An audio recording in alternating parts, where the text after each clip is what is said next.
masih bicara soal utang, Saudara. Tadi pemerintah baru saja menerbitkan surat utang terbaru Sukuk Retail 15. Nah, kali ini kita akan bahas soal beban utang pihak lain yang ternyata selama 22 tahun masih ditanggung negara. Kita akan bahas soal kasus bantuan likuiditas Bank Indonesia atau BLBI yang pekan lalu juga sudah diumumkan oleh pemerintah. Ini ternyata kerugian yang ditimbulkan sangat besar, Saudara, dan menguras kas negara. Mengingat bunga utang hingga saat ini masih ditanggung negara.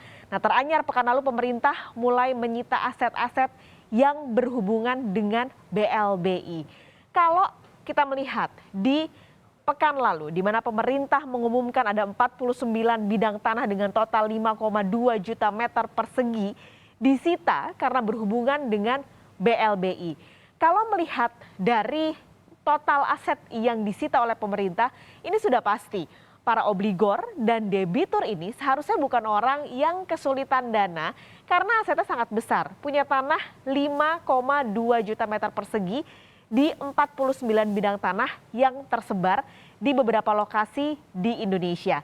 Kami akan tunjukkan kepada Anda mana saja lokasi-lokasi yang kemarin disita oleh pemerintah.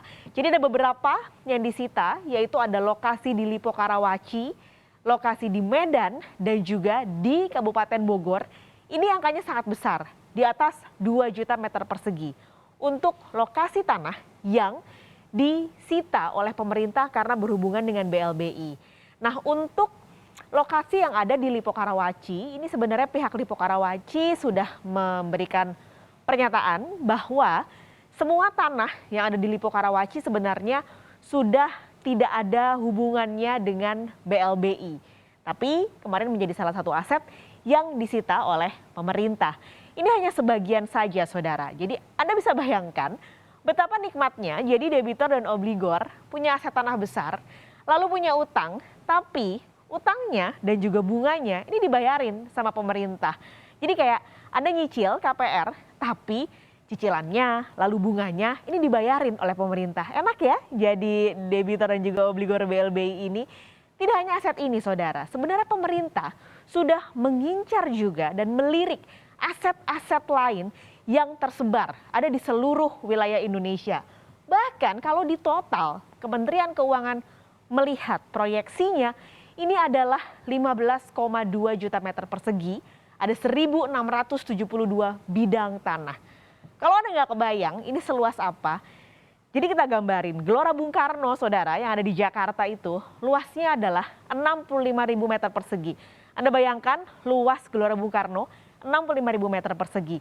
Sementara aset yang diproyeksi akan disita karena berhubungan dengan BLBI kalau dihitung dibandingkan dengan ukuran dari Gelora Bung Karno berarti totalnya mencapai 200-an kali lipat Gelora Bung Karno. Besar banget. Lari satu keliling Gelora Bung Karno aja udah ngos-ngosan ya. Anda bayangkan luasnya adalah 230 kali lipatnya Gelora Bung Karno. Mungkin sebagian dari Anda belum mengetahui sebenarnya BLBI ini awal mulanya seperti apa sih. Jadi ini terjadi di tahun 97. 22 tahun yang lalu ada krisis moneter di Asia dan juga di Indonesia. Akhirnya menyebabkan banyak perbankan kesulitan untuk dananya. Akhirnya pemerintah supaya nggak kolaps membantu mengeluarkan penjaminan blanket guarantee. Nah, blanket guarantee yang diberikan tahun 97 ini kepada 48 bank dengan total 147 triliun rupiah adalah program yang bersifatnya darurat dan sementara. Jadi digarisbawahi ya, sifatnya darurat dan sementara. Jadi pemerintah ngasih kucuran dana untuk bank seenggaknya supaya nasabah ini tetap percaya bahwa uang mereka di bank tersebut aman, nggak akan kolaps banknya. Nah, ini supaya tidak ada nasabah yang akhirnya membawa uang besar dari bank dan lari. Karena dampaknya akan sistemik kepada perbankan tersebut dan akan kolaps. Akhirnya pemerintah mengeluarkan surat utang saat itu. Dan sampai saat ini masih dipegang Bank Indonesia. 7 tahun kemudian di 2004, dianggap kondisinya lebih stabil, udah nggak ada krisis. Akhirnya Badan Penyihatan Perbankan Nasional dibubarkan. Itu artinya ini indikator bahwa perbankannya udah stabil, kondisinya udah stabil. Tapi ternyata hingga saat ini di 2021 pemerintah masih membayar pokok dan juga bunga utang dari debitor dan juga obligor yang diberikan bantuan BLBI. Nah sekarang obligor dan debitor harus mengembalikan dana tersebut ke pemerintah. Kita belum mengetahui 48 ini siapa aja. Hanya ada beberapa nama yang dibuka. Tapi kalau nanti sampai pemanggilan ketiga 48 pihak ini juga tidak akan hadir, maka pemerintah akan mengumumkan dan membuka ke publik siapa-siapa saja yang masih berutang ke pemerintah. Karena belakangan diketahui dana yang harusnya diberikan saat ini untuk menjaga likuiditas perbankan terindikasi banyak diselewengkan. Kita akan dengarkan pernyataan Menteri Keuangan Sri Mulyani. Pengambil alihan dan pemulihan itu sebagian nanti adalah mengalih namakan dari aset tersebut menjadi aset negara.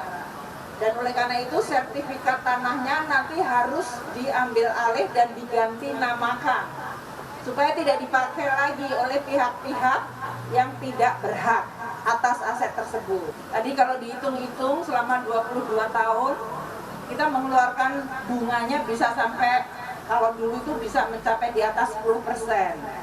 Kalau sekarang suku bunga barangkali sudah mulai turun. Tapi tetap itu adalah tanggungan yang luar biasa yang harus kita kembalikan. Tentu harapannya panggilan untuk debitor dan juga obligor yang sudah disebutkan oleh pemerintah ini bisa segera dipenuhi. Nah kita akan jeda sejenak, saudara. Kompas Bisnis nanti usai jeda akan kembali